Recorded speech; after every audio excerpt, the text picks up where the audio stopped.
kami tayangkan video singkat penyelesaian 218 jembatan di seluruh Indonesia dalam waktu 2,5 bulan, renovasi lebih dari 16.000 sekolah termasuk toilet dalam 1 tahun pemerintahan ini, dan beberapa program kementerian tertentu dalam waktu 1 bulan terakhir. Dipersilakan.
Bismillahirrahmanirrahim.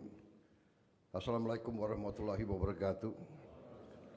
Selamat sore, salam sejahtera bagi kita sekalian. Shalom, salve, om swastiastu. Namo Buddhaya, salam kebajikan. Yang saya hormati Wakil Presiden Republik Indonesia, Saudara Gibran Rakabuming Raka, para Menteri Koordinator, para Menteri, para Kepala Badan, Ketua Dewan Ekonomi Nasional, para penasihat dan staf khusus Presiden, Jaksa Agung, Kepala BIN, Kapolri, Panglima TNI, para Kepala Staf Angkatan, serta para Wakil Menteri, Wakil Kepala Badan, dan seluruh anggota Kabinet Merah Putih yang saya hormati.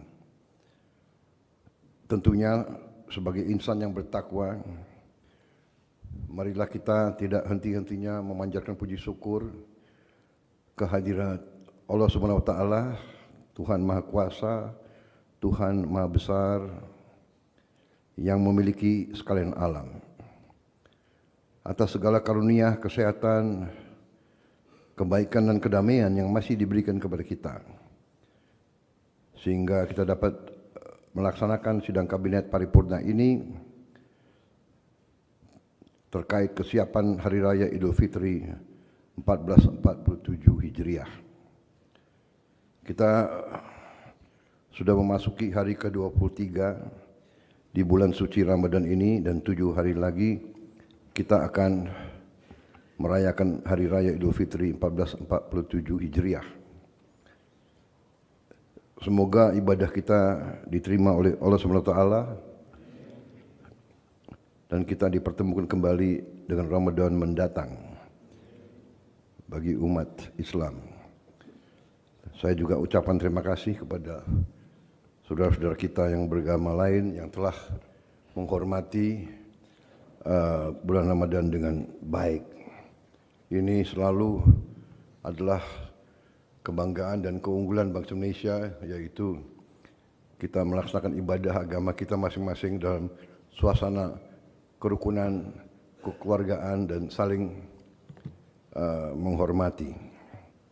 Saya sangat terkesan waktu saya hadir dalam hari lahir Nahdlatul Ulama yang ke-100 di Malang, di Stadion Gajayana. Di situ oleh tokoh-tokoh Nahdlatul Ulama menyampaikan bahwa gereja-gereja di Malang membantu membuka halamannya, mempersilahkan warga NU tidur di halaman gereja, memberi lapangan parkirnya. Inilah keunggulan kita, kebaikan kita, kekuatan kita. Bhinneka Tunggal Ika, berbeda satu. Ini harus kita jaga. Saya sekali lagi terima kasih atas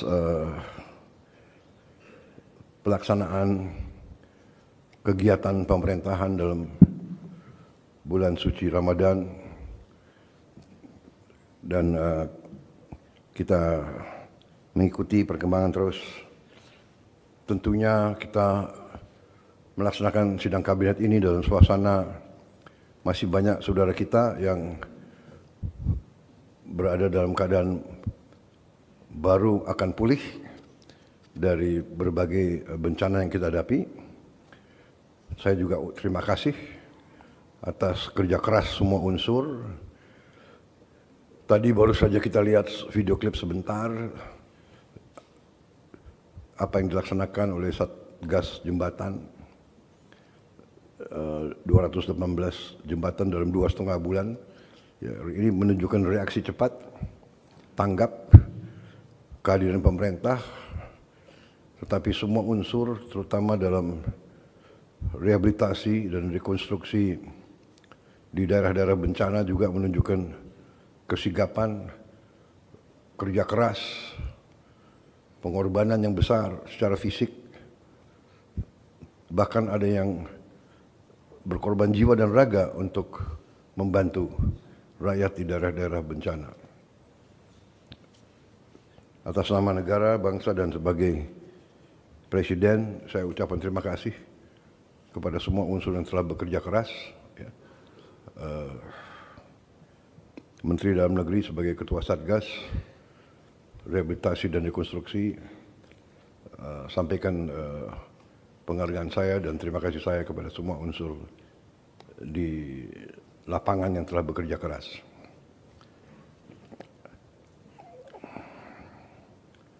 Saudara-saudara, kita juga hari ini telah secara memberi contoh dengan kita memberi zakat, dan ini menunjukkan lagi peran yang sangat penting dari Badan Zakat Nasional. Badan Zakat Nasional ini dan semua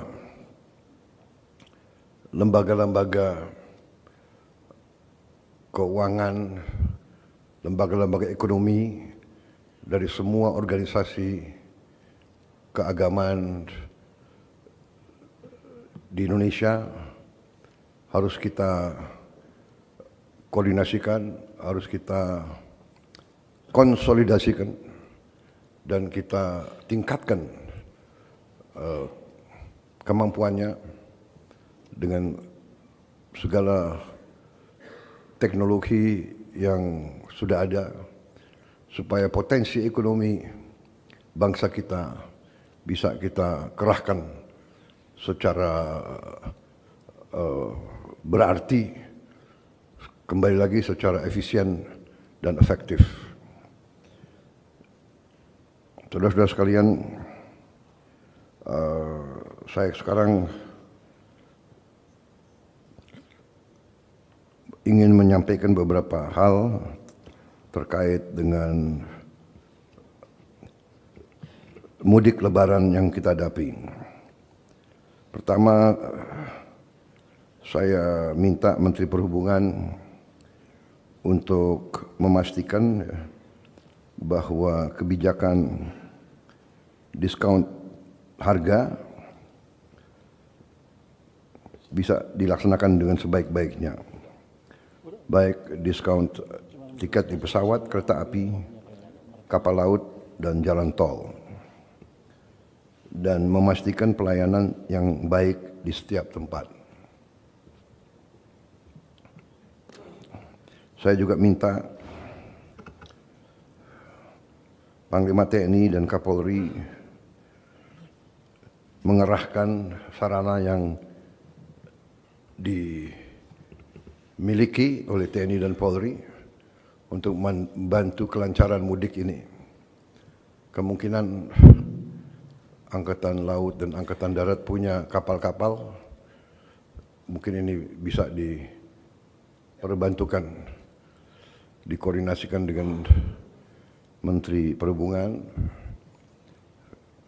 Juga saya kira Kepolisian Negara Republik Indonesia juga punya aset-aset dan sarana-sarana yang bisa untuk membantu. Menteri Sosial yakinkan bahwa tambahan bantuan pangan untuk 35 juta keluarga penerima manfaat desil 1, 2, 3, dan 4 berjalan dengan baik. Juga bantuan sosial reguler yakinkan bisa tepat waktu.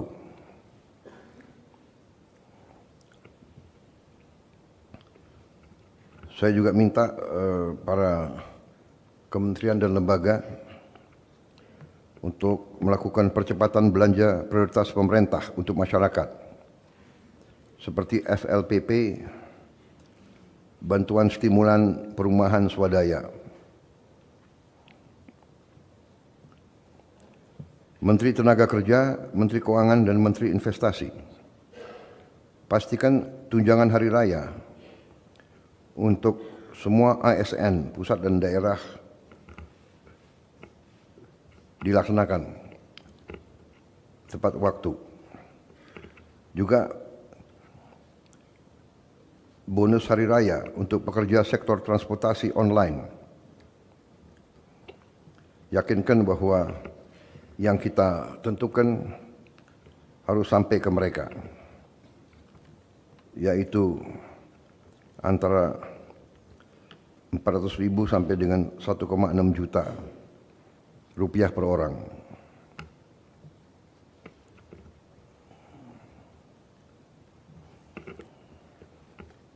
Kita juga bersyukur baru di pemerintahan kita pengemudi online mendapat bonus hari raya. Terima kasih.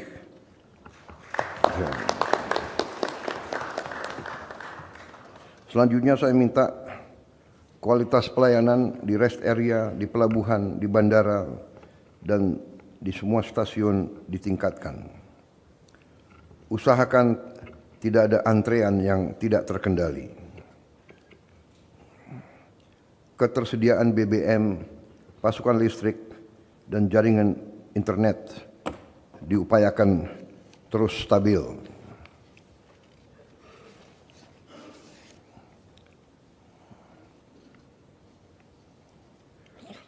Ini adalah lebaran kedua pemerintahan kita. Menteri Menko Pangan, Menteri Perdagangan, Menteri Pertanian, pastikan agar pasokan pangan stabil dan aman, dan harga-harga bisa kita jaga. Nanti mungkin beberapa menteri akan menyampaikan laporannya. Menteri Pariwisata, saya minta aktif turun di tempat wisata, mengajak serta mempromosikan setiap aspek wisata di tanah air. Dunia penuh ketidakpastian, kita lihat bahwa krisis melanda banyak negara. Kita sikapi krisis ini, tapi ekonomi harus berjalan, rakyat harus tenang. Kita masih punya kekuatan dan kemampuan sehingga roda kehidupan jangan sampai terhenti. Situasi secara garis besar masih bisa kita kendalikan. Untuk semua kementerian dan badan, saya berharap bahwa kita laksanakan persiapan menghadapi Lebaran. Kita yakinkan bahwa mudik tahun ini berjalan dengan baik, aman, nyaman, dan penuh kegembiraan. Utamakan keselamatan di jalan. Dan persiapkan segala aspek dengan matang. Selanjutnya, saya kira mungkin Menteri Koordinator Ekonomi dapat menjelaskan secara garis besar situasi ekonomi, dibantu nanti Ketua Dewan Ekonomi Nasional. Bila perlu nanti ditambah oleh Menteri Keuangan. Kemudian Menteri ESDM melaporkan ketersediaan BBM, kesiapan dan langkah-langkah mitigasi menghadapi krisis dunia. Menteri Pertanian melaporkan kondisi pertanian, pangan, stok beras. Menteri Perhubungan melaporkan kesiapan mudik. Kapolri melaporkan kondisi keamanan dan lalu lintas, dan menteri-menteri lain standby apabila perlu memberi keterangan tambahan, termasuk Direktur Utama Pertamina standby untuk menambah bila kita perlu penjelasan. Saya persilakan Menko Ekonomi, silakan. Terima kasih kami hormati Bapak Presiden, Bapak Wakil Presiden, Bapak Ibu Menteri. Pertama, kami dapat sampaikan bahwa dari segi ekonomi makro, konsumsi domestik baik Pak, kuat 54% dari PDB, dan mandiri spending indeksnya di angka 360,7. Hutang luar negeri masih rendah, 29,9% dari PDB per hari ini. Kemudian cadangan devisa. Maaf, 29 atau 39? 29,9%. Menurun? Di bawah 30%. Di bawah 30%. Kondisi per hari ini, Pak. Wah, ini menurun ya? Luar negeri Pak itu? Utang luar negeri saja, Pak. Luar negeri saja Pak? Utang luar negeri. Kalau Di luar yang diambil dari dalam negeri, Pak. kalau jadi satu berapa persen? 40%. 40%, Pak. Oke. 40%. Masih salah satu terendah di dunia ya? Masih terendah. Kemudian cadangan devisa 151,9 miliar Pak, setara dengan 6 bulan import. Kemudian Tahun lalu berapa? tahun lalu sedikit di bawah Pak, 140-an. Kemudian rasio perdagangan luar negeri 42% daripada PDB. Jadi kemudian kita ada national hedging Pak dari ekspor komoditas yang naik, yaitu batu bara, karet, nikel, tembaga ini kemungkinan biasanya naik Pak.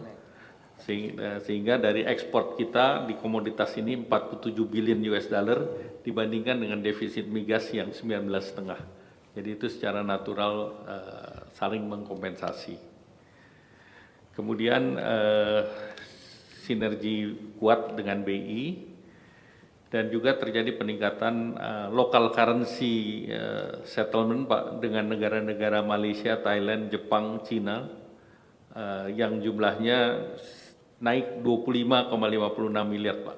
Dibandingkan tahun lalu hanya 12,9. Jadi kalau terus ini kita dorong, maka kebutuhan atau tekanan terhadap dolar akan menurun, Pak Presiden.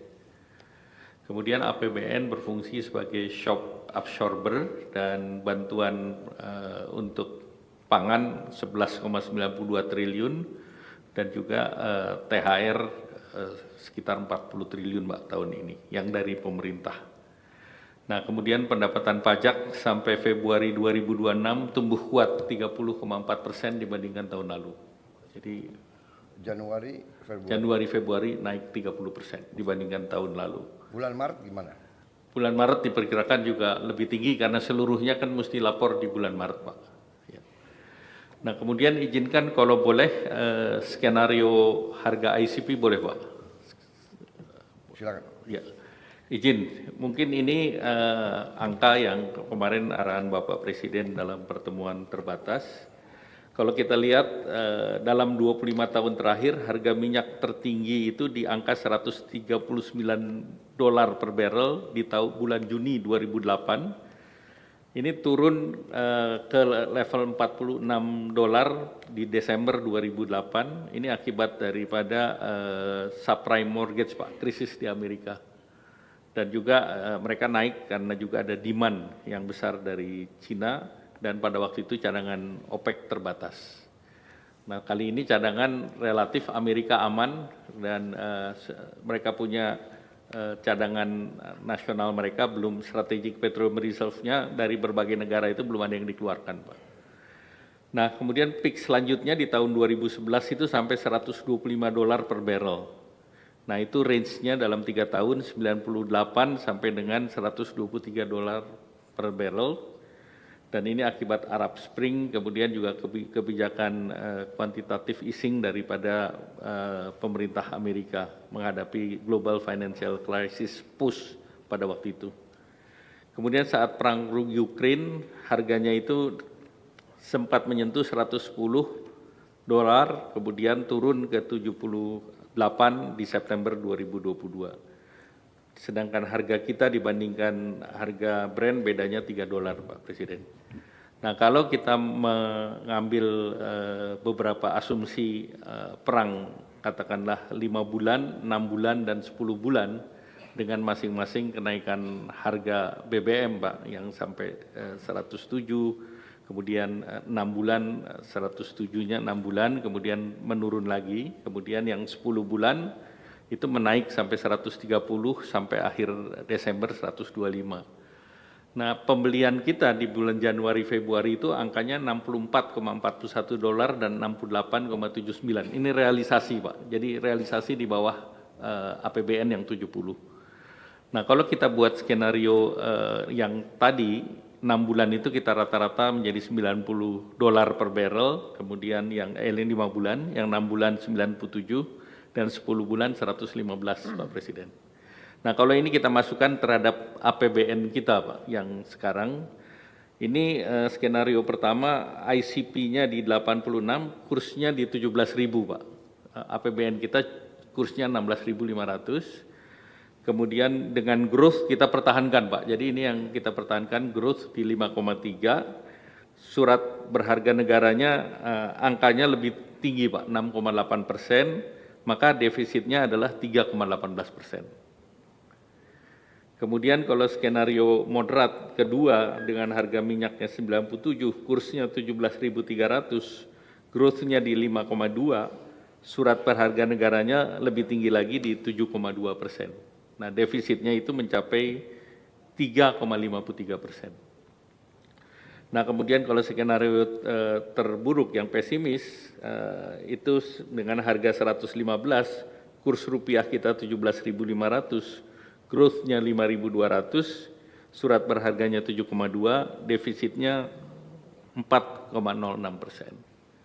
Jadi artinya dengan berbagai skenario ini defisit yang 3% itu sulit kita pertahankan, kecuali kita mau memotong belanja dan memotong pertumbuhan, Pak Presiden. Nah, ini beberapa skenario yang mungkin perlu kita rapatkan secara terbatas. Nah, selanjutnya dalam slide berikut, kita pernah melakukan perpu, Pak Presiden. Itu pada saat COVID. Nah, ini beberapa faktor yang perlu mungkin masuk di dalam Perpu yang kita persiapkan. Mengenai timing tentu keputusan politik Pak Presiden, tetapi ini yang isinya Perpu yang kemarin kami persiapkan pada saat COVID Pak, kita sesuaikan berbeda, yaitu penerimaan negara ada insentif darurat PPH dan PPN di sektor terdampak, ini tanpa mengubah undang-undang pajak. Kemudian bea masuk import ada pembebasan untuk bahan baku tertentu agar ekspor kita tetap jalan. Kemudian penundaan pajak bagi UMKM dan industri padat energi. Kemudian kita ada potensi mendapatkan windfall daripada PNBP migas dan komoditas. Nah ini mungkin kita bisa menghitung untuk kompensasi Pak. Biasanya harga CPO ikut naik dengan harga BBM, kemudian nikel juga biasa naik, emas, tembaga naik. Nah kita bisa dalam tanda petik mengenakan pajak tambahan. Gitu. Yang berikut penganggaran dan pembiayaan defisit, defisitnya bisa lebih dari 3%, kemudian anggaran lintas program ini bisa kita rubah tanpa DPR Pak, dengan Perpu ini kita langsung, pemerintah punya flexibility untuk perubahan. Kemudian BLT energi dilanjutkan, dan sosial darurat juga bisa ditambahkan, ini dengan Perpres, dan penerbitan SBN juga bisa jalan dan bisa menggunakan SAL. Oh ya, mungkin sementara itu dulu Pak Presiden, jadi nanti kita mohon arahan waktu khusus Pak Presiden untuk menyiapkan ini. Terima kasih.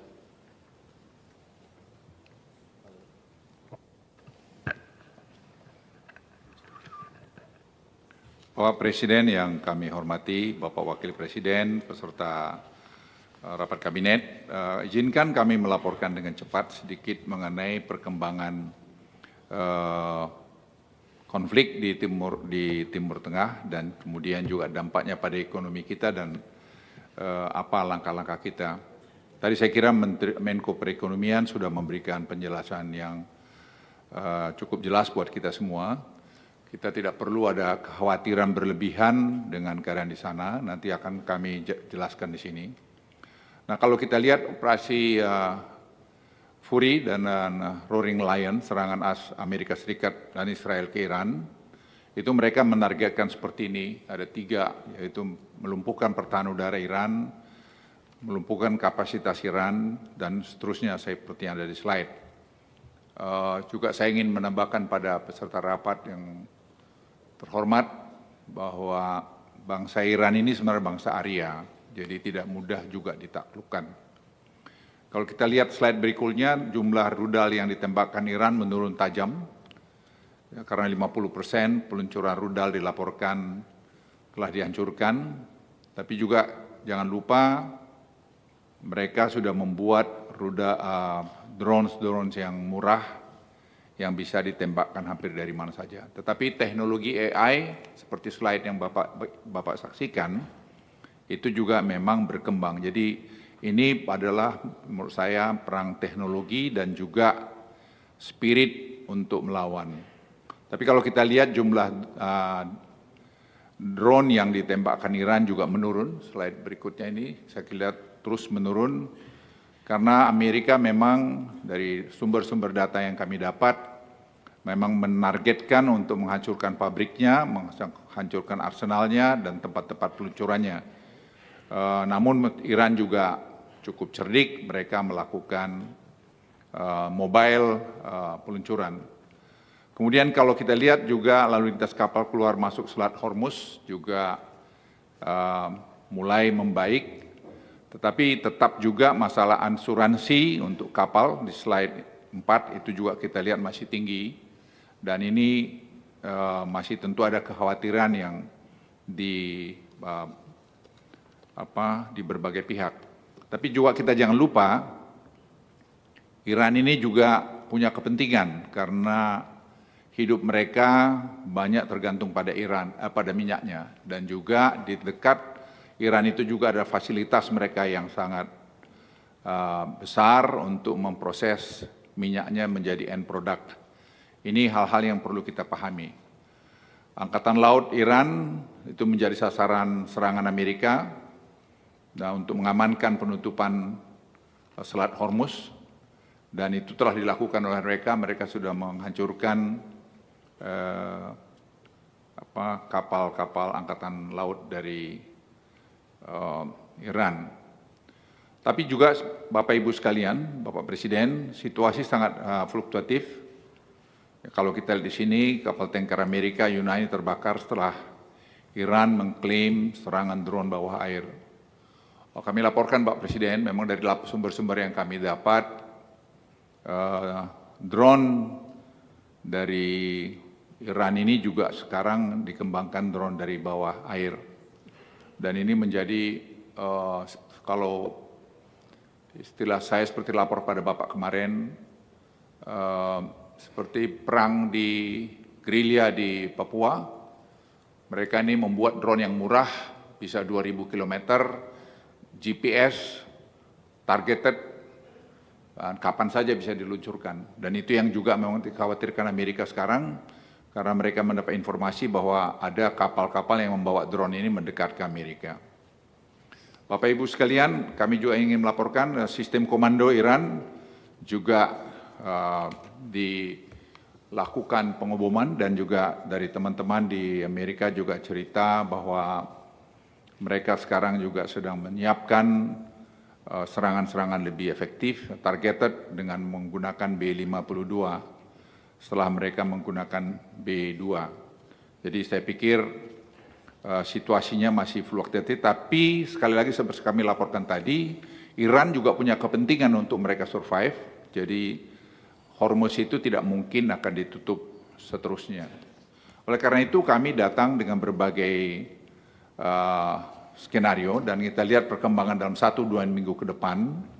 Jadi saya kira selama Lebaran saya kira akan semua baik-baik. Eskalasi itu akan seperti ini Bapak Presiden, yaitu $110-150. Ini juga serangan langsung Iran ke aset Amerika di Teluk. Tapi kemarin kunjungan Bapak Presiden, pertelepon Bapak dengan MBS, saya kira sudah sangat baik sekali.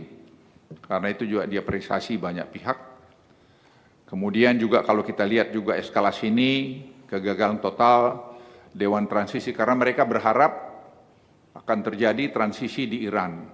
Tapi kalau itu sampai gagal terus Pak, ya itu juga tidak mudah untuk mengatasinya. Tapi saya tanya daripada mereka optimis, itu akan terjadi, perlu kita cermati saja. Kemudian perang Iran-Israel ini, prolog, akses Hormuz terbatas, kita lihat tadi minyak antara 80 sampai 110, dan deeskalasi kami juga akan melihat bahwa itu akan diturun ke $65-80. Tapi kita semua jangan hati-hati mengenai ini. Dan kemudian harga minyak Brent kalau kita lihat seperti slide ini, dan harga minyak Brent kita lihat juga bahwa next slide juga akan menurun di sini. Dan tadi Menko Perekonomian sudah jelaskan penggunaan sudah bahwa kita punya keuntungan harga CPO dan semua juga naik. Sebagai bagian terakhir, kita perlu mempercepat proses government teknologi Bapak Presiden, dan koordinasi sudah jalan dengan bagus, dan proses sanggah sekarang sedang jalan di Banyuwangi dan hampir selesai. Kementerian Sosial, Kementerian Dalam Negeri, BPS semua sekarang berjalan seimbang, dan ini membuat efisiensi akan sangat baik sekali. Dari 41 kabupaten kota kemarin kami rapatkan sudah jalan, dan apa yang kami laporkan Bapak kemarin untuk roll out nasional itu tetap bisa dilakukan pada bulan Oktober tahun ini. Dan itu akan memberikan penghematan luar biasa pada kita. Saran rekomendasi kami, kondisi semua tidak ada yang perlu terlalu dikhawatirkan, kita tetap waspada, kita memantau terus perkembangan di luar, tapi tadi juga mengenai APBN juga saya pikir kami koordinasi Kementerian Keuangan, saya kira fiskal juga masih sangat prudent untuk kita menaikkan juga budget defisit juga saya kira perlu kita pertimbangkan hati-hati, tentu kita siapkan, tapi kapan dilakukan saya kira kita lihat perkembangan situasi. Penerapan GovTech dan digital ini saya kira Bapak Presiden sangat penting, dan Bapak Presiden sudah kami siapkan untuk mengunjungi Banyuwangi dan juga Bali, dan juga ada 2 kabupaten. sehingga betul-betul ini nanti membawa efisiensi pada kita semua. Saya kira itu laporan singkat dari kami. Terima kasih Bapak Presiden.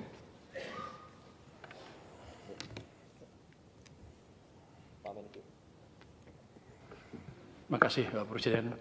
Saya akan update sedikit tentang ekonomi dan kondisi APBN kita Pak. Kalau bisa langsung halaman 6. Jadi sebetulnya kalau kita lihat dari sisi supply, ekonomi kita dalam keadaan yang amat baik. Kalau kita lihat dari Purchasing Manager Index yang merah ini, di bulan Februari itu levelnya 53,8, tertinggi dalam beberapa tahun terakhir. Jadi betul-betul ada perbaikan yang kuat di sektor manufaktur, artinya sisi supply tumbuh dengan kuat. Jadi ini bukan data dari BPS, tapi data dari pihak lain yang mengkonfirmasi bahwa ekonomi kita memang sedang tumbuh. Bisa lihat ke halaman 8, itu data inflasi di bulan Februari kelihatannya tinggi 4,64. Kalau headline aja Pak. Ini penting karena kalau policy maker akan mikir bahwa ekonominya kepanasan, dia akan cenderung rem ekonominya. Tapi ini datanya data yang nggak akurat kalau kita pakai itu aja. Kalau kita hilangkan data-data subsidi listrik bulan Januari Februari tahun lalu, sebetulnya inflasi kita hanya sekitar 2,59% Pak. Jadi kita masih aman untuk tumbuh lebih cepat lagi, ekonominya nggak kepanasan. Jadi yang lain-lain nggak usah memperlambat pertumbuhan ekonomi. Halaman 9, untuk melihat ekonomi dan optimisme masyarakat, kita lihat terus meningkat. Sengaja saya taruh di sini karena di luar banyak yang bilang kita sudah resesi Pak. Ekonom-ekonom yang agak aneh itu bilang kita sudah resesi tinggal hancurnya. Padahal kalau kita dari tadi PMI naik ke level yang tinggi.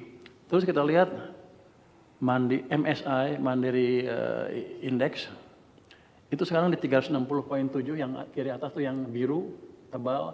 Dan kita lihat trennya naik ke atas. Itu yang penting, kita sedang memang mengalami akselerasi. Sebelah kanan kalau kita lihat juga industri otomotif, penjualan mobil tumbuh 12,2% di bulan Februari Pak. Ini bukan main-main, kalau lihat tahun lalu kan negatif Pak. Sekarang udah mulai positif dan sekarang makin kencang. Jadi kita jauh dari apa yang disebut ekonominya morat-marit, kata ekonomi-ekonomi di luar itu Pak. Di TikTok banyak yang ngomong gitu. Di penjualan retail juga kita lihat yang biru Pak, biru kiri bawah.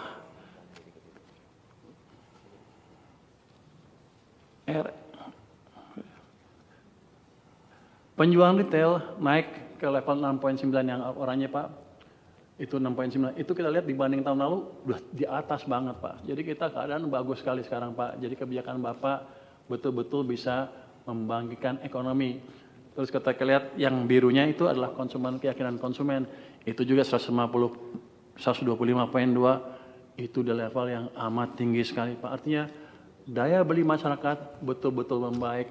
Banyak orang bilang katanya daya beli masyarakat terpukul. Ya kalau yang lagi susah ya susah tetap. Tapi kan kita lihat keadaan umum. Keadaan umum ditangkap dari survei kepercayaan konsumen. Jadi emang daya beli masyarakat membaik. Dan yang sebelah kanan saya ulang lagi, Purchasing Manager Index itu sekarang 53,8, tertinggi dalam beberapa tahun terakhir Pak. Jadi supply, demand semuanya dalam keadaan sehat sampai dengan Februari. Saya yakin kedepannya akan membaik terus. Next, kalau kita lihat dinamika global memang gonjang-ganjing kan mengganggu semuanya. Ada yang bilang rupiah hancur. Tapi kalau lihat betul Pak, itu sejak perang rupiah itu hanya terdepresiasi sebesar 0,3. Jadi sebetulnya bagus daya tahan kita. Yang real, yang pemain yang punya duit betul, bilangnya seperti ini. Tapi yang punya duit, yang nggak punya duit kali Pak jelek-jelekin Pak. Dia nggak punya duit. Nggak ada Pak. Terus kalau kita lihat yang CDS, IDR 5 year juga 5 tahun masih relatif stabil Pak. Gambar yang kanan atas Pak itu adalah spread dari SBN terhadap Treasury di Januari 25 240 basis point, sekarang 243 basis point, naiknya hanya terbatas hanya 3 basis point. Artinya asing masih percaya ke kita. Yang domestik aja nggak percaya Pak. Terus kalau kita lihat, ya bukan domestik aja, pengamat domestik yang nggak percaya. Kalau kita yang bawah, lihat yang bawah tuh Pak, itu adalah capital flow ke negara, ke kita ya. Memang sempat naik turun, tapi kita lihat sejak November, Desember cenderung positif, sekarang juga masih positif.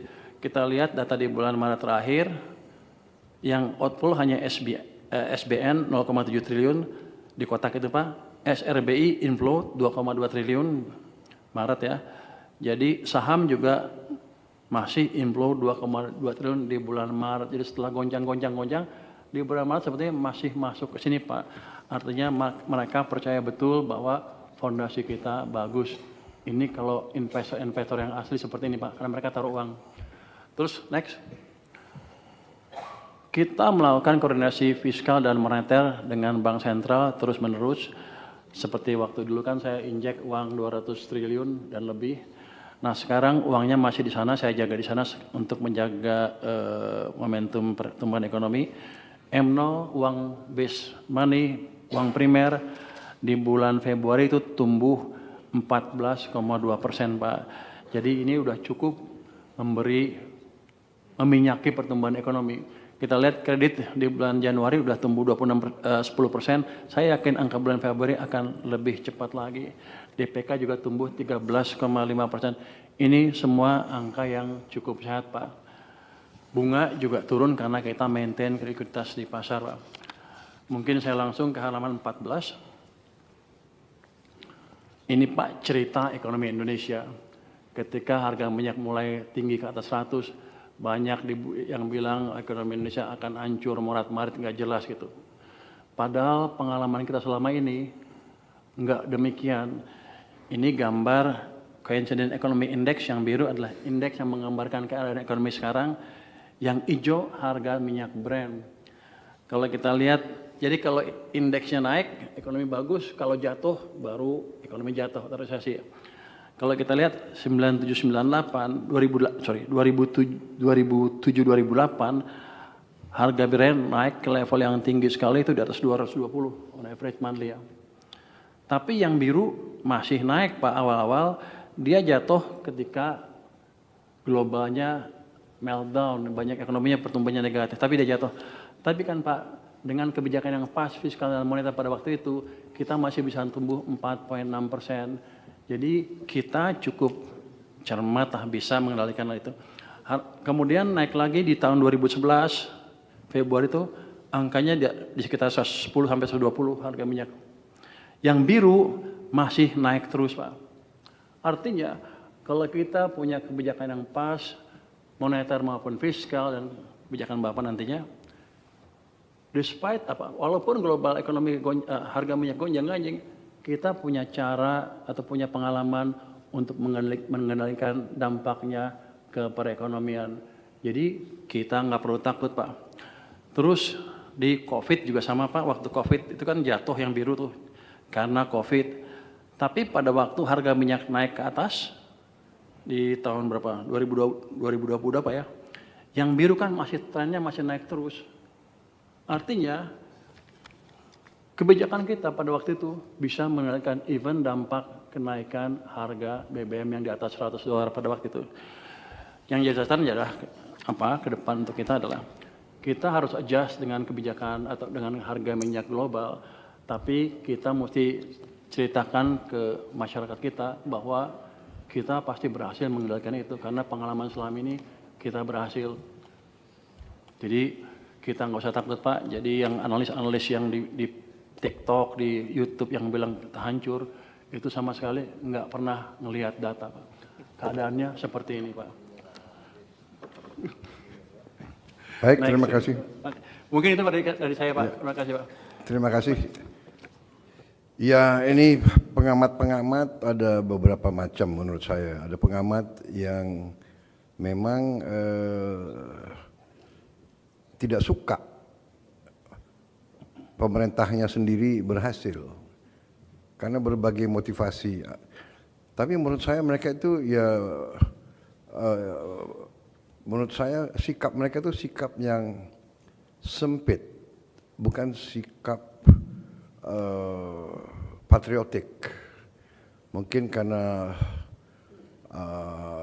merasa kalah, tidak punya kekuasaan, kemudian atau ada pihak yang hilang rezeki, ya terutama maling-maling, koruptor-koruptor, ya kan, dia merasa rugi dong dengan pemerintah kita.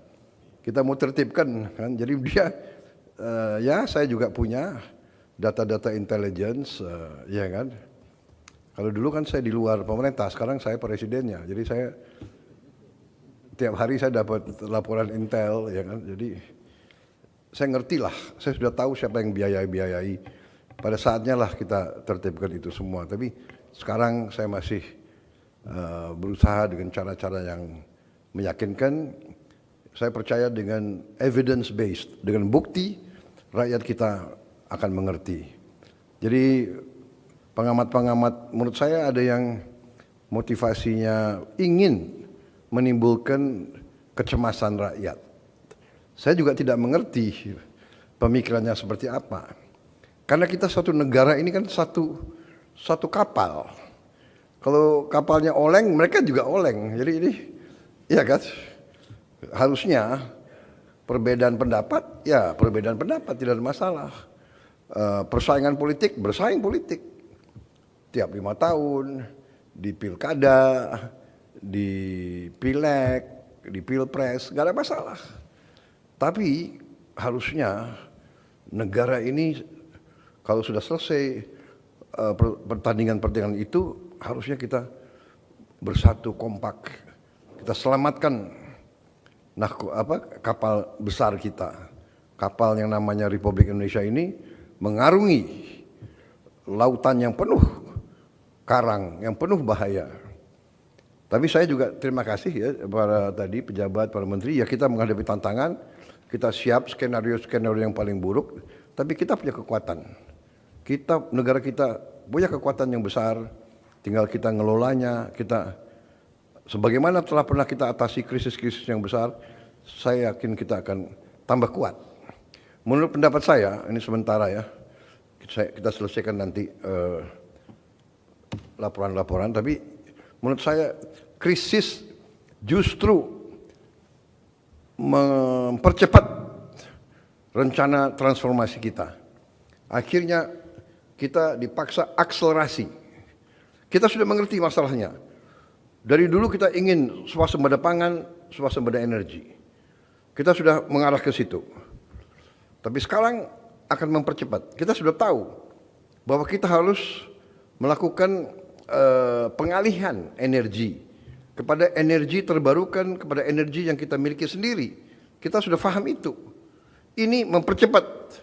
Jadi ini memaksa kita untuk bekerja lebih keras. Jadi ini justru akselerasi strategi yang kita sudah punya. Tapi yang sangat luar biasa, ya, saya kira semuanya harus menyampaikan, kita bersyukur kita diberi karunia yang maha kuasa. Kita banyak negara tidak punya pilihan. Saya dengar hari ini banyak kendaraan di negara tertentu sudah nggak bergerak. Ya, kita masih bisa. Kita punya banyak alternatif. Kita punya kelapa sawit bisa kita rubah menjadi solar, bisa menjadi etanol. Kita bisa dari tebu, kita bisa dari singkong, kita bisa dari jagung. Ini kita punya semua. Kita punya geotermal yang banyak. Kita bisa pakai kekuatan air, hidro, mini hidro, banyak sekali. Dan kita akan melaksanakan pembangunan yang sangat cepat terhadap tenaga surya. Yang kita rencananya kita akan melakukan 100 gigawatt yang kita targetkan harus selesai dalam 2 tahun yang akan datang ini. 100 gigawatt. 100 gigawatt itu adalah 1000 megawatt ya. 100.000 megawatt. 100.000 megawatt. Berarti kita butuh ya secara garis besar 100.000 hektar. yang kita miliki. Ya, saya dapat laporan dari ATR, ya, Pak Nusron, ya, di Jawa Barat saja kita punya 67.000 hektar lahan. Ya. Tentunya kita harus lihat nanti kegunaannya. Ya. Di Jawa saja BUMN kita perhutani punya 800.000 hektar yang bisa kita gunakan. Jadi kita juga menemukan ladang gas yang besar di Andaman, ya kan, yang sudah diketemukan dan akan dikerjakan dalam waktu singkat oleh Mubadalah. Itu juga kita bisa bikin jaringan. Kalau tidak salah, sebentar lagi kita bisa buka jaringan gas dari utara Aceh, terus ke selatan, ke Sumatera, kemudian ke Jawa. Kita juga sebentar lagi akan membuka ladang Masela, juga ladang gas yang sangat-sangat besar. Jadi kita juga ketemukan terus ladang-ladang di Papua dan di tempat lain. Ya, sekarang krisisnya adalah tadi ya 12 bulan ini kita lihat, tapi saya kira kekuatan kita cukup besar. Silakan sekarang dilanjutkan. Menteri apa? Menteri SDM ya? Menteri SDM.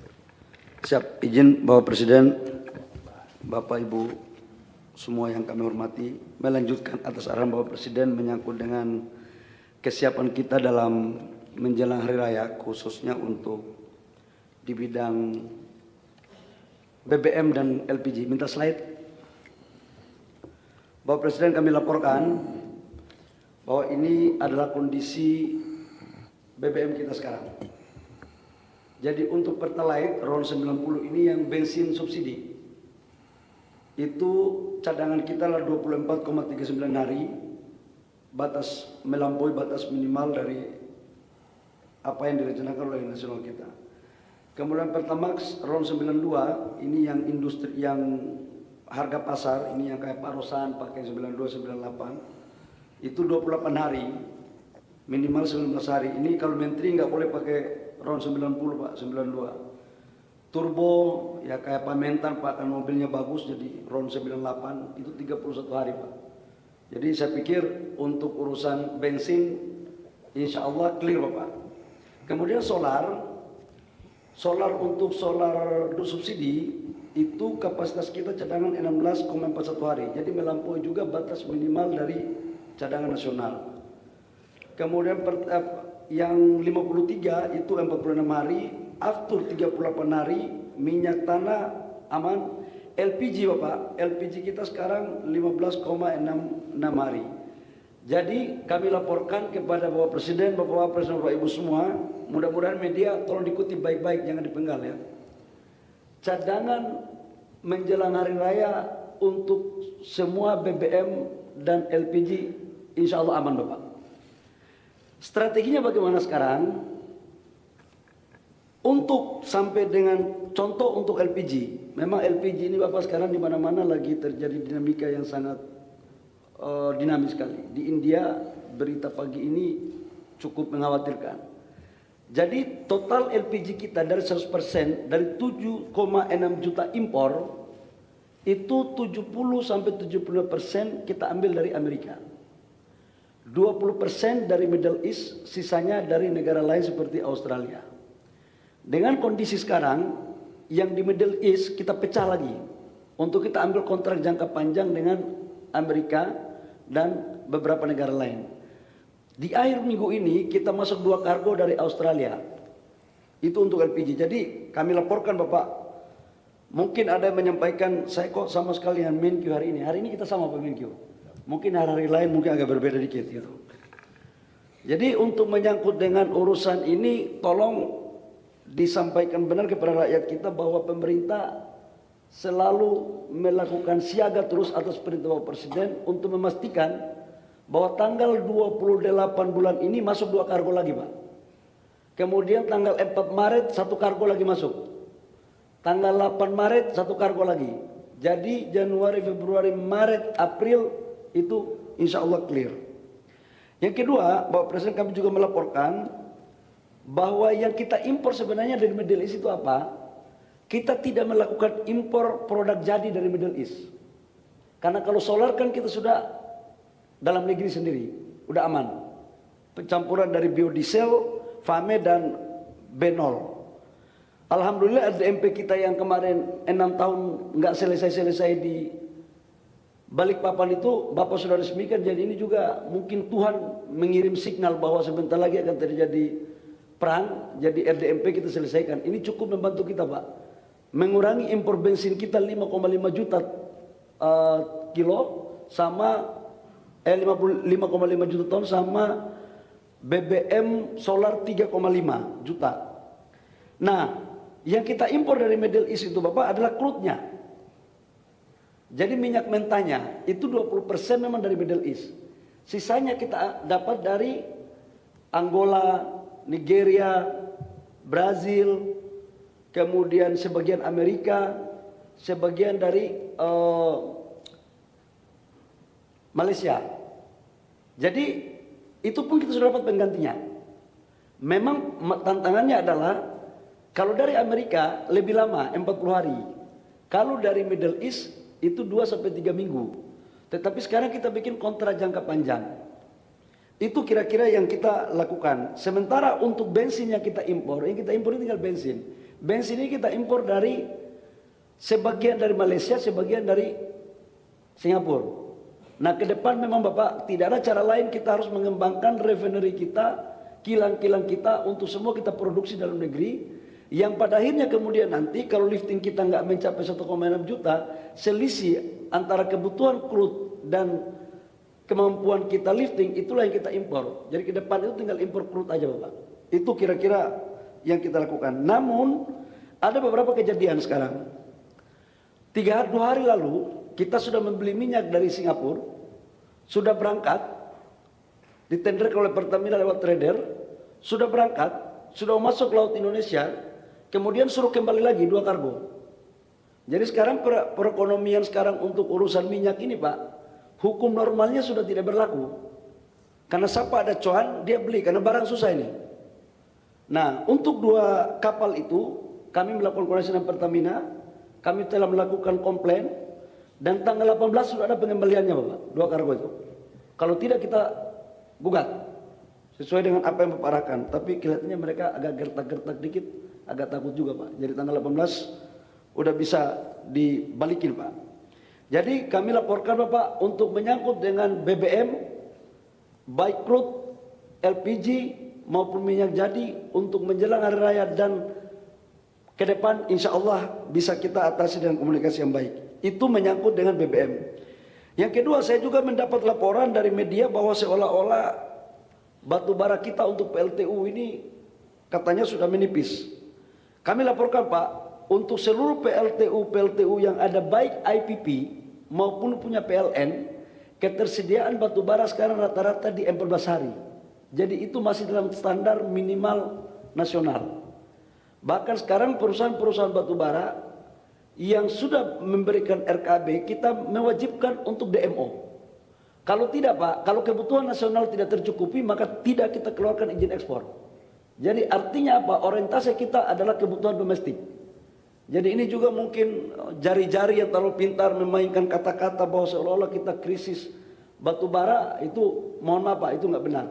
Bahkan kami telah menyiapkan campaign bahwa seluruh produk batu bara yang kita hasilkan memenuhi kebutuhan negeri, sisanya baru kita ekspor.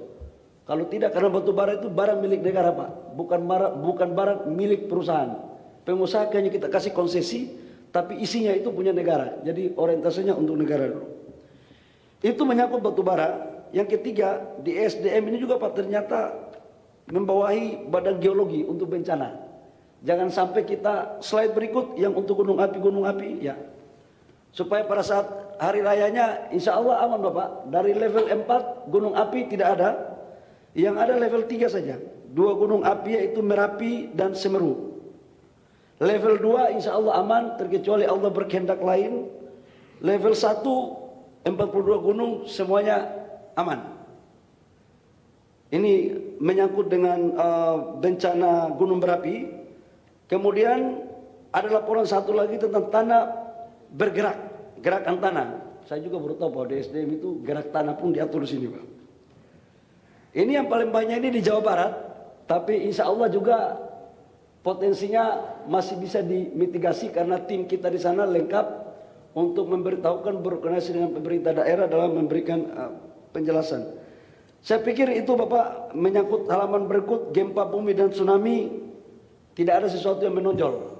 Jadi insya Allah clear. Demikian Bapak Presiden laporan kami khususnya menyangkut dengan etanol BE20 dan B40, B50 dan sampai dengan B100 kami akan laporkan pada pertemuan yang lebih khusus. Demikian mohon arahannya. Terima kasih. Wabillahi taufiq wal hidayah. Wassalamualaikum warahmatullahi wabarakatuh. Baik, saya tegaskan di sini benar bahwa semua produksi batu bara diutamakan untuk kepentingan kebutuhan nasional kita. Ya. Itu juga tentang semua, termasuk kelapa sawit. Jadi kita harus penuhi kebutuhan bangsa kita dulu, baru kita izinkan ekspor. Ya. Dan tadi benar itu peringatan dari Menteri ESDM, semua itu milik bangsa Indonesia, bukan milik pengusaha. Ya. Mereka boleh usaha, tapi kepemilikan adalah kepemilikan bangsa Indonesia. Semua kekayaan alam, ya, yang ada itu adalah milik bangsa. Saya tegaskan itu. Silakan sekarang Menteri Pertanian. Saya minta yang penting-penting ya. Terima kasih. Assalamualaikum warahmatullahi wabarakatuh.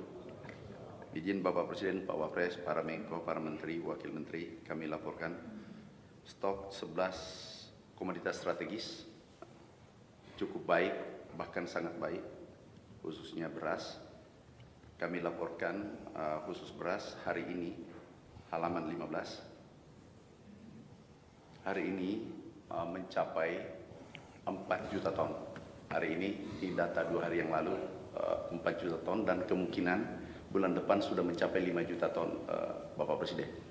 Ini tertinggi cadangan kita. Ini cukup untuk 324 hari. Sampai akhir tahun cukup cadangan kita sekarang untuk beras. Kemudian hanya saja Pak Menko anggarannya tinggal untuk 2 minggu. Kalau bisa tambahan anggaran kemarin yang sudah disepakati. Uang terus? Enggak, ini sudah disepakati. Yang dan pinjam, bukan habis Pak, cuma pinjam Bapak Presiden. Kemudian beras kita ada kabar menarik Bapak Presiden, CPO kita, ekspor kita naik 6 juta ton. Sedangkan kita butuh untuk biofuel 5,3 juta ton. Jadi alhamdulillah naik dari 46 menjadi ekspor kita dari 26 menjadi 32 juta ton. Kami pertemuan asosiasi pengusaha sawit se-Indonesia kemarin. Ini Pak Balil ada tambahan 6 juta ton. Kemudian ekspor kita total pertanian naik 28%. Halaman 18. Oh maaf, ini datanya 5,2 juta ton beras kita insya Allah bulan depan, Bapak Presiden. 5,216 juta ton. Kemudian PDB, sektor pertanian, halaman 5. Ini tertinggi selama 25 tahun, 5,74%. PDB sektor pertanian. Kemudian NTP, tingkat kesejahteraan petani, tertinggi halaman 3. Tertinggi selama 33 tahun.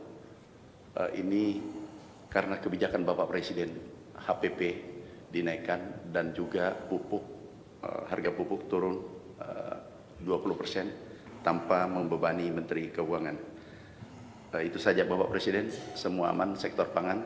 Terakhir Pak Menteri Keuangan izin kalau bisa sebelum bukan ini kan pinjam saja, bukan APBN, Pak. Impresnya sudah ditandatangan Bapak Presiden. Makasih. Baik, terima kasih Menteri Pertanian. Saya kira ini juga sesuatu yang bisa kita yakini, suatu fondasi yang kuat, ya, apapun terjadi, pangan kita aman. Tentunya semua komoditas harus kita cermati, terutama masalah protein. Ya. Nah, protein saya kira yang paling cepat masalah protein adalah perikanan, ya. Perikanan darat dan perikanan lepas pantai dan perikanan tangkap. Sekarang Menteri Keuangan sudah, Menteri Pertanian sudah, Menteri Perhubungan. Bismillahirrahmanirrahim. Assalamualaikum warahmatullahi wabarakatuh. Selamat sore, salam sejahtera. Salam Om Swastiastu, Namo Buddhaya, salam kebajikan. Yang terhormat Bapak Presiden Republik Indonesia, Bapak Wakil Presiden, Bapak Ibu hadirin undangan yang berbahagia. Bapak Presiden mohon izin kami menyampaikan gambaran kesiapan pemerintah bersama seluruh pemangku kepentingan transportasi dalam menghadapi Lebaran tahun 2026. Next. Berdasarkan hasil survei, pergerakan masyarakat pada Lebaran tahun 2026 tercatat mencapai 50,60% penduduk Indonesia atau setara sekitar 143,91 juta orang yang akan melakukan perjalanan. Angka ini memang menurun 1,75% dibandingkan survei pada tahun 2025 sekitar 146 juta. Namun demikian, pada realisasi tahun 2025 justru mencapai 154 juta. Artinya mobilitas masyarakat pada masa Lebaran cenderung melampaui angka survei. Next. Pergerakan terbesar berasal dari Jawa Barat, disusul oleh DKI Jakarta dan Jawa Timur. Dari sisi tujuan, arus terbesar mengarah ke Jawa Tengah, Jawa Timur, dan Jawa Barat. Next. Secara nasional, mobil pribadi menjadi sarana utama pemudik dengan 76,24 juta orang, disusul oleh sepeda motor dan kendaraan bis. Berikut adalah perakiran simpul transportasi terpadat pada angkutan Lebaran 2026, yaitu Bandara Soekarno-Hatta, lintas pelabuhan penyeberangan Merak Bakahuni dan stasiun Pasar Senen serta terminal Pulau Gebang. Next. Penerapan WFA pada masa mudik di tanggal 16-17 Maret diharapkan mampu melandaikan puncak keberangkatan yang diprediksi akan jatuh pada hari Rabu tanggal 18 Maret 2026. Berikut juga next. Dengan diterapkannya WFA pada tanggal 25, 26, 27 Maret diharapkan juga arus balik tidak menumpuk pada H+4 atau Rabu 25 Maret pada saat cuti bersama telah selesai. Kementerian Perhubungan telah mempersiapkan sarana transportasi darat meliputi 31.000 unit bis, transportasi laut 840 unit kapal, transportasi penyeberangan 254 unit kapal, transportasi udara sebanyak 372 unit pesawat, dan transportasi kereta api sebanyak 3.687 unit sarana. Next. Kami juga memastikan sarana transportasi tersebut dalam kondisi layak jalan dengan melakukan pemeriksaan atau rem cek kepada seluruh moda transportasi meliputi transportasi darat, laut, penyeberangan udara, dan kereta api. Sesuai dengan arahan pada Bapak Presiden, pemerintah juga memberikan stimulus berupa diskon tarif transportasi untuk masyarakat dengan rentang di antara 21,9% untuk transportasi penyeberangan, kemudian 30% untuk kapal laut dan kereta api, serta diskon angkutan udara sebesar 17 hingga 18%, juga diskon tarif tol sebesar 30% untuk semua ruas yang berlaku tanggal 15, 16, dan 26, 27 Maret.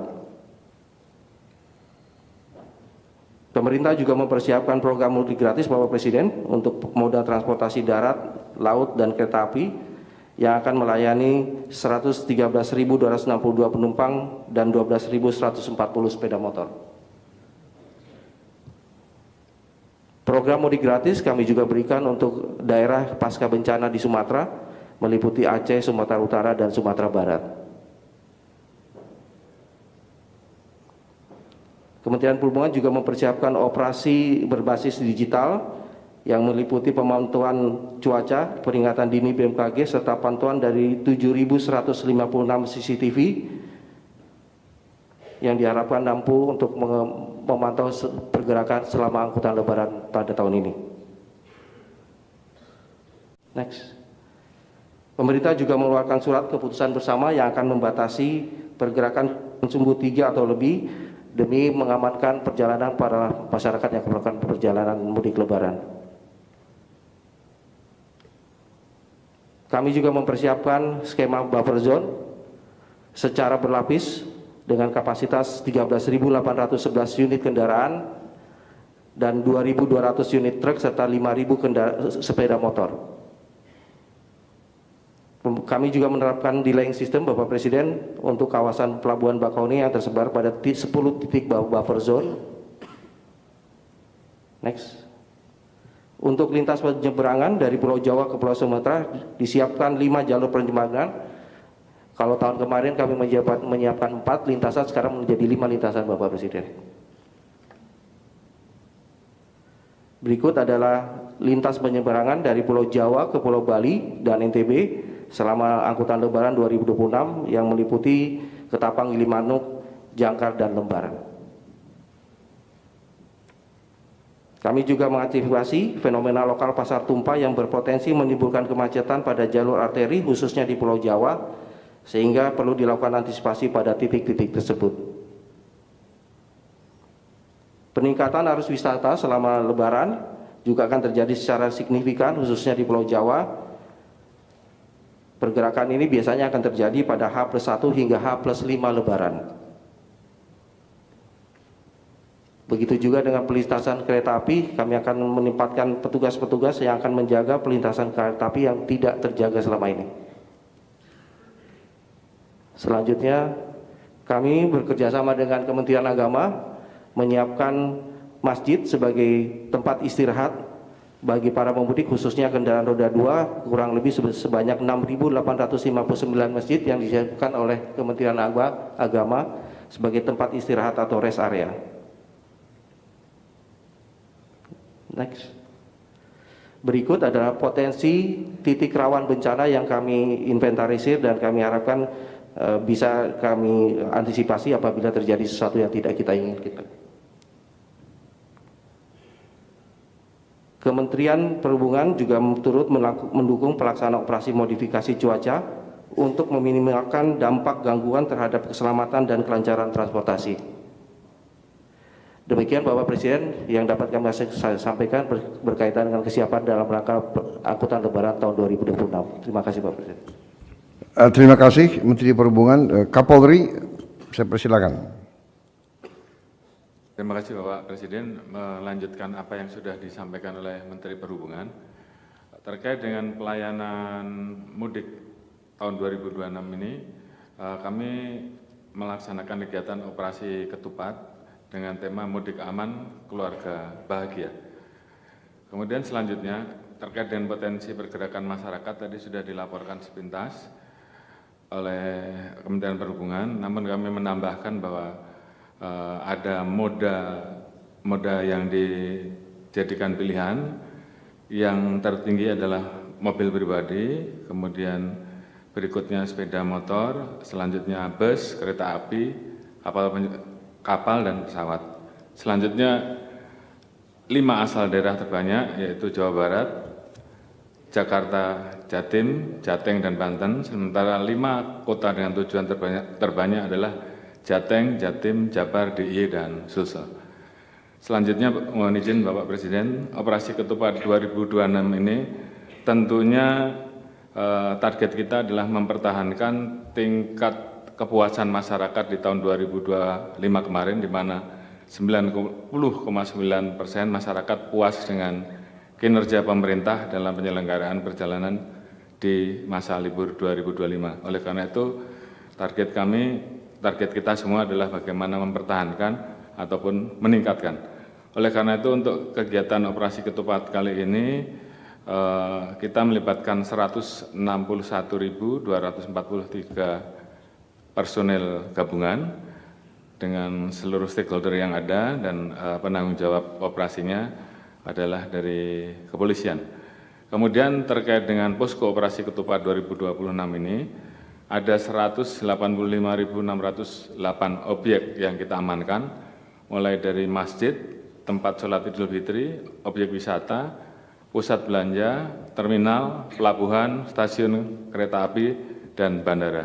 Kemudian untuk memberikan pelayanan terkait dengan masyarakat yang melaksanakan mudik, kami mempersiapkan 2.746 posko pengamanan dan pelayanan terpadu.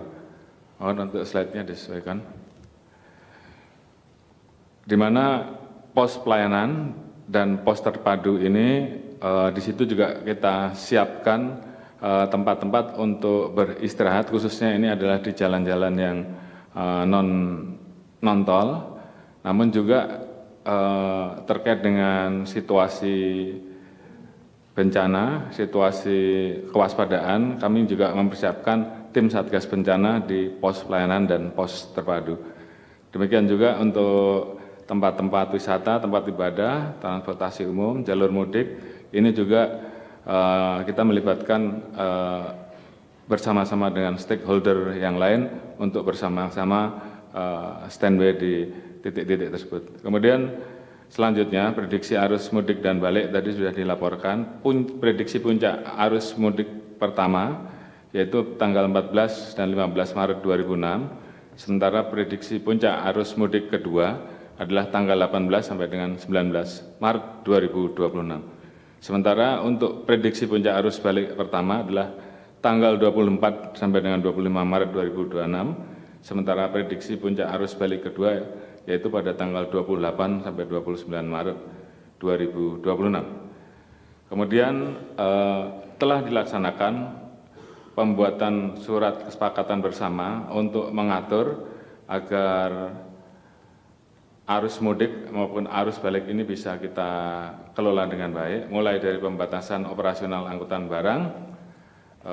Per hari ini kita sudah melaksanakan pengaturannya.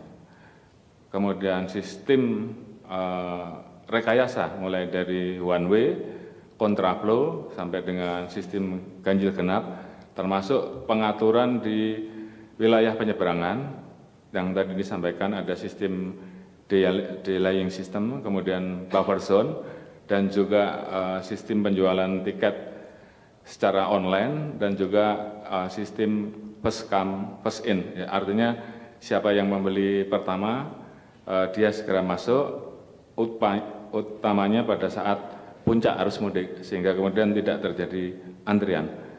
Selanjutnya khusus untuk di wilayah jalur arteri ada 48 unit pelaksanaan penimbangan yang kita manfaatkan untuk menjadi rest area, sehingga ini juga mengurangi laka lantas dan juga bisa digunakan pada saat masyarakat ingin beristirahat. Dan kemudian juga kita persiapkan fasilitas apakah itu untuk takjil maupun sahur.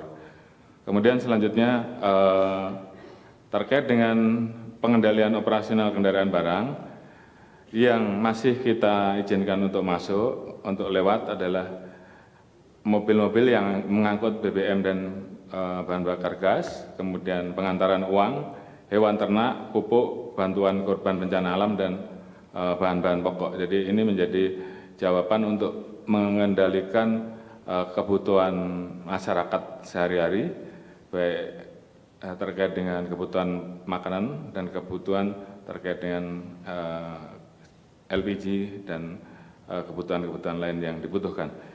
Kemudian terkait dengan pengendalian arus lalu lintas pada jalan tol sesuai SKB, kami mulai berlakukan mulai dari sistem ganjil genap. Kemudian apabila kepadatannya melebihi, ini juga sudah ada indikatornya, kami melakukan sistem kontraflow, artinya kita pasang kontraflow di jalur jalan tol, bisa satu lajur, dua lajur, ataupun tiga lajur. Dan kalau apabila memang berdasarkan data traffic counting kita memang kita harus melaksanakan one way, maka kita berlakukan one way, di mana sebelumnya 2 jam sebelumnya kita lakukan penyisiran, pembersihan untuk memastikan bahwa jalur aman, baru kemudian kita lepas one way. Dan kemudian pada saat kita mau normalkan juga sama, kita melaksanakan penyisiran 2 jam sebelumnya, setelah bersih baru kita normalkan. Ini berlaku untuk arus mudik dan arus balik. Kemudian terkait dengan skema pengendalian arus lalu lintas, khususnya di wilayah penyeberangan di Banten, kami berlakukan ada 3 situasi, yaitu situasi hijau, ini artinya masih normal, mohon slide-nya disesuaikan. Lanjut, skema pengendalian. Kemudian pada saat situasi sudah mulai agak padat, maka ada indikator antrian mulai terlihat sampai dengan SPBU Cikuasa atas, maka kita berlakukan situasi kuning, artinya kita mulai mengaktifkan buffer zone. Kemudian pada saat situasi merah atau antrian kendaraan sampai dengan gerbang tol Merak, maka delaying system, kemudian buffer zone kita berlakukan, dan kemudian kita juga menghidupkan pelabuhan-pelabuhan yang kita persiapkan untuk cadangan, sehingga kemudian kita mengurangi potensi penumpukan di jalan dan melakukan percepatan khususnya pada saat kendaraan kapal-kapal tersebut menurunkan penumpang, kita atur waktunya agar tidak lebih dari 1 jam. Hal-hal tersebut secara teknis kita lakukan. Kemudian tadi pagi kita sudah melaksanakan pengecekan ke terminal jalur penyeberangan di Merak. Kita dapatkan laporan bahwa prediksi angkutan lebaran terjadi peningkatan untuk trip 6%, penumpang 9,4% dan kendaraan 9,3%. Jadi tadi yang dilaporkan bahwa secara survei menurun, namun faktanya di lapangan ini sering terjadi peningkatan, dan ini terlihat dari laporan pada saat kami tadi melaksanakan peninjauan langsung di Merak. Kemudian untuk di Lampung ini jauh lebih mudah karena memang banyak di wilayah Lampung yang bisa digunakan untuk rest area, sehingga kemudian jalurnya relatif bisa kita kendalikan untuk tidak macet. Kemudian baik, terima kasih Kapolri. Saya kira kita lihat perencanaannya sudah cukup baik, mendetail, dan sudah siap untuk menghadapi segala kemungkinan. Jadi saya ucapkan terima kasih. Saya kira secara garis besar ya kita bisa merangkum apa yang kita dengar, presentasi keadaan. Saudara-saudara, saya ingin merangkum ini semua ya, kita simpulkan. Kita hadapi perkembangan yang terjadi secara global di kawasan Eropa dan Timur Tengah, dan ini tentunya memberi dampak kepada kita karena akan mempengaruhi harga BBM. Harga BBM juga bisa mempengaruhi harga makanan. Kita alhamdulillah sudah mengamankan masalah pangan yang mendasar. Masalah BBM kita sebenarnya sudah punya rencana-rencana, ini akan kita akselerasi. Ya. Tapi tentunya kita juga sekarang harus melakukan langkah-langkah yang proaktif. Dalam arti kita harus melakukan penghematan konsumsi BBM. Ya, kita tidak bisa menganggap bahwa apapun terjadi kita aman, ya kita bersyukur kita aman, tapi kita tidak ada upaya untuk mengurangi konsumsi BBM kita. Banyak negara sudah melakukan langkah-langkah. Mungkin Seskap, ada Seskap? Oh, ada slide untuk memberitahu berapa langkah ini. langkah Pakistan ya. Ini hanya sebagai perbandingan. Jadi mereka menganggap ini sudah kritis. Jadi dikatakan critical measures. Seolah bahwa ini bagi mereka seperti kita dulu waktu COVID. Mereka melaksanakan work from home, kerja dari rumah untuk semua kantor, pemerintah maupun swasta. 50% bekerja dari rumah. Kemudian hari kerja mereka potong hanya menjadi 4 hari. Mereka bahkan mengurangi gaji untuk anggota kabinet, untuk anggota DPR, dan semua penghematan gaji ini dikumpulkan untuk membantu kelompok yang paling rentan atau kelompok yang paling lemah. Mereka memotong semua ketersediaan BBM untuk semua kementerian. Dan mereka mewajibkan 60% kendaraan pemerintah untuk tidak digunakan pada setiap saat. Kemudian mereka menghentikan semua belanja AC, ya, belanja kendaraan, belanja mebel dari semua lembaga pemerintahan untuk waktu yang tidak ditentukan. Mereka hentikan semua kunjungan ke luar negeri, kemudian mereka kurangi, tidak boleh menggunakan dana pemerintah untuk acara-acara pesta dan sebagainya. Kemudian semua lembaga pendidikan tinggi mereka pindah ke online. Kemudian semua sekolah berhenti untuk 2 minggu, ya mungkin ini menghadapi Idul Fitri. Ini hanya contoh, ya. Ini contoh. Maksud saya ini ada berapa hari. Saya kira kita bisa mengkaji masalah ini, ya kan? Saya kira kita juga harus mengupayakan bahwa kita melakukan penghematan. Saya percaya 2-3 tahun kita akan sangat kuat, tapi tetap kita harus hemat konsumsi.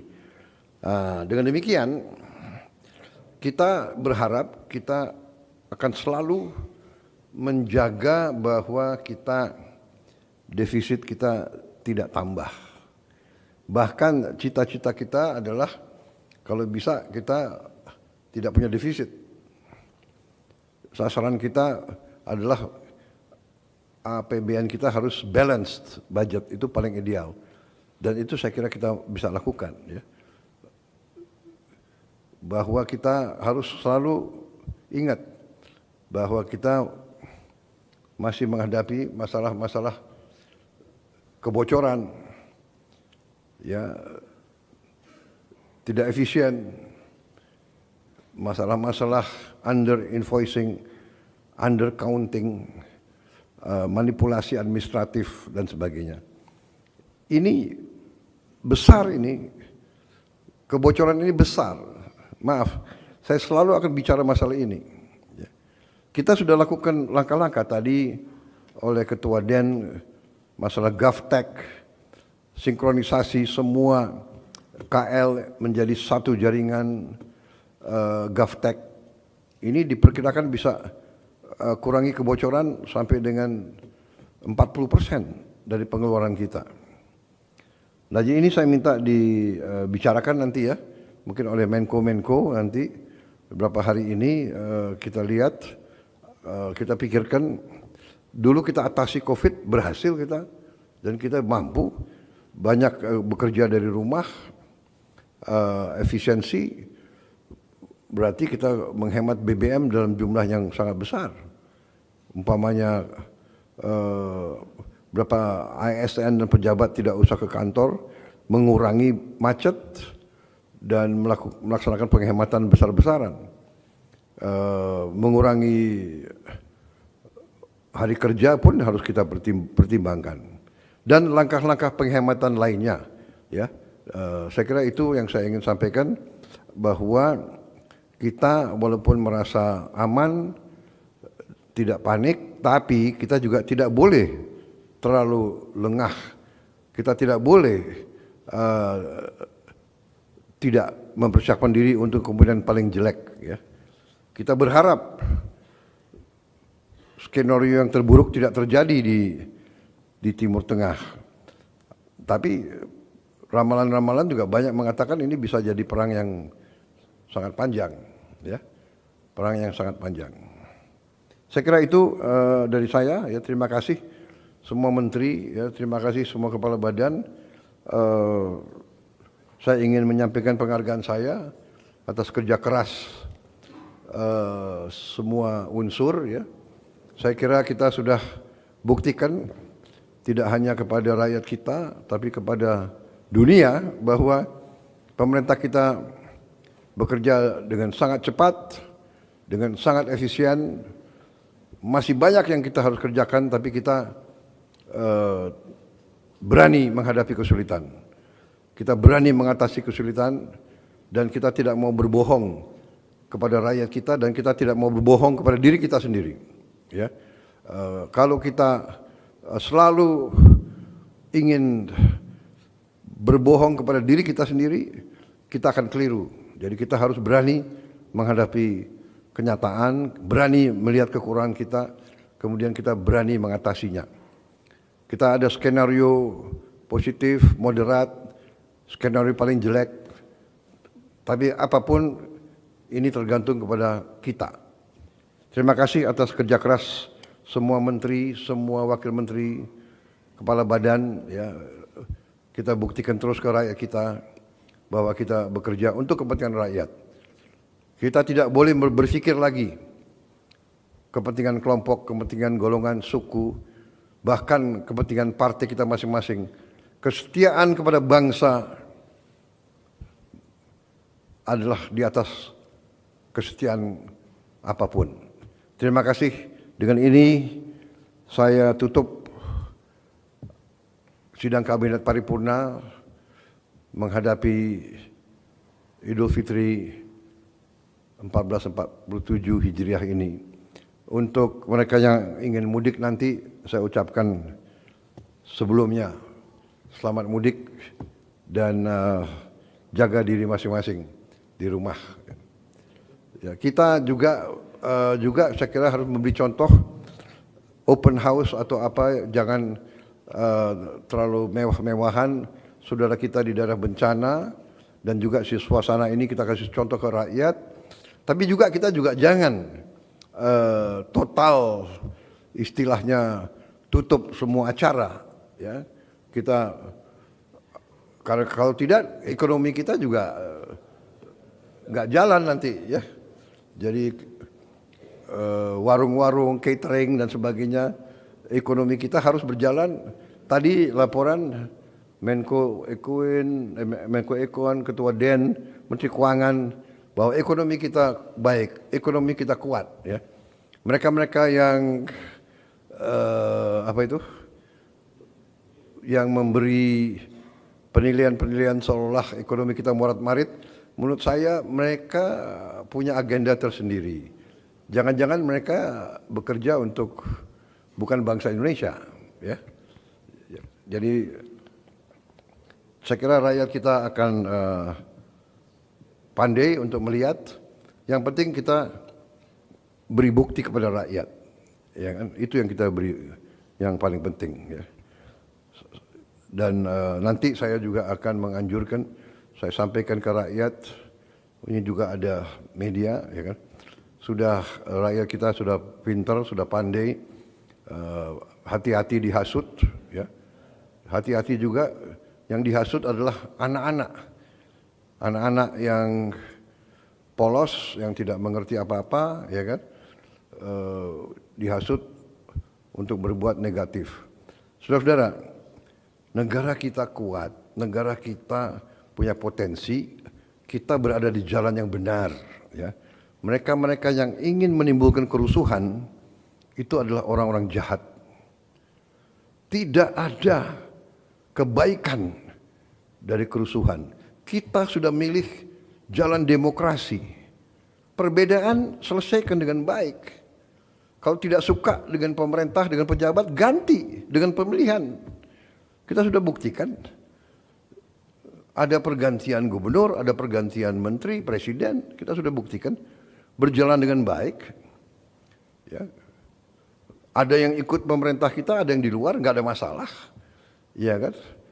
Pemerintah yang tidak ikut koalisi kita, ada yang menang pemilihan gubernur DKI. Kita tidak ganggu, kita hormati, dan kita kerjasama. Gubernur DKI sama pemerintah pusat kerjasama dengan baik, karena kita mengabdi kepada rakyat. Ya, jadi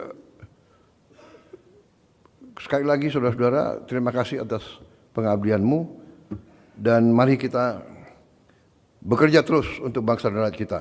Dengan ini saya tutup sidang Kabinet Paripurna 13 Maret 2026. Terima kasih.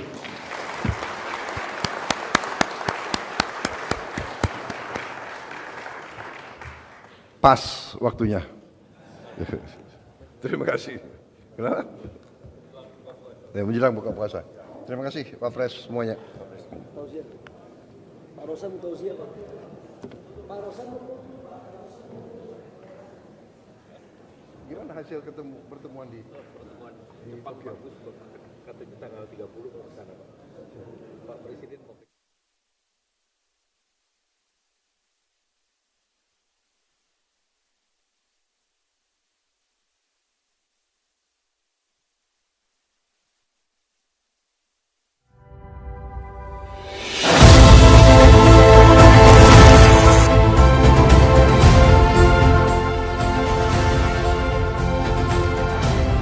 Kita mampu dengan kekuatan kita bertindak dan bergerak cepat meresmikan 218 jembatan.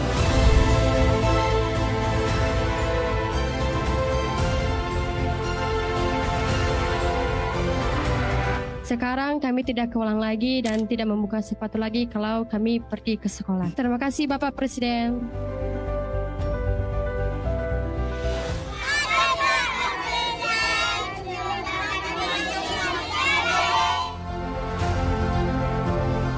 Sekolah harus bagus, harus bersih, harus baik.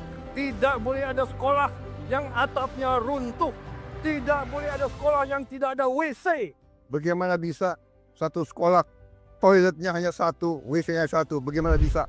Kita harus memperbaiki sebanyak-banyak sekolah seluruh Indonesia dalam waktu secepat-cepatnya.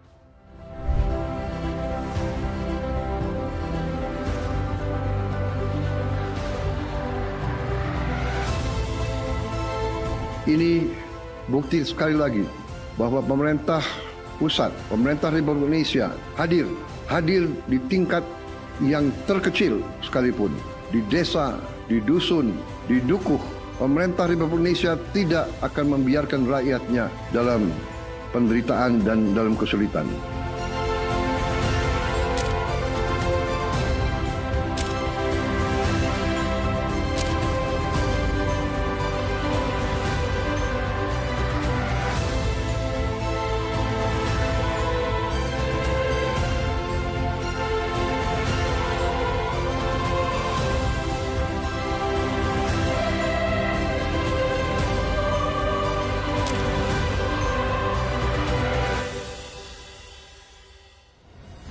Bangsa Indonesia harus mandiri. Bangsa Indonesia harus berdiri di atas kaki kita sendiri.